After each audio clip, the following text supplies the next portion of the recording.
اسی کام آتی ہے۔ آپ نے دیکھا مشکاہ شریف میں بھی حدیث مبارکہ الخصائص الکبریٰ مدارج النبوت معارج النبوت،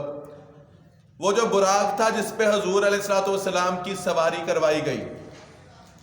وہ تو رو رہا تھا، پریشان تھا، اور جب جبرائیل امین علیہ الصلوۃ والسلام آئے 40,000 براق وہاں پہ موجود تھا، جب انتخاب کیا گیا وہ نکر میں بیٹھا رو رہا تھا۔ جبرائیل علیہ الصلوۃ والسلام نے پوچھا کہ آج تو بڑی خوشی کا دن ہے، خوشی و شادمانی کا دن ہے، آج اللہ پاک نے اپنے محبوب کو عرشوں پہ بلایا ہے،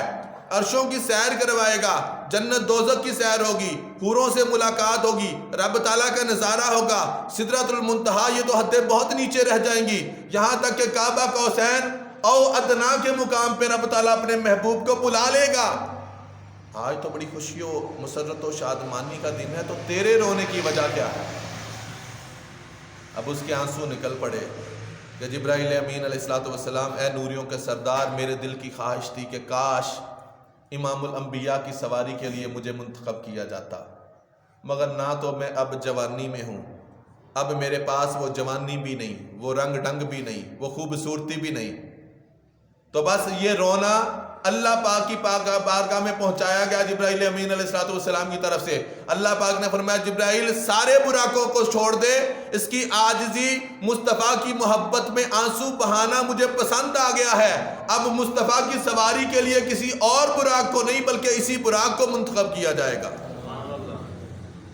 اس لیے کہ جنوں مل جاوے قربت سونے دی اور رب دے قریب ہو جاندہ ہے،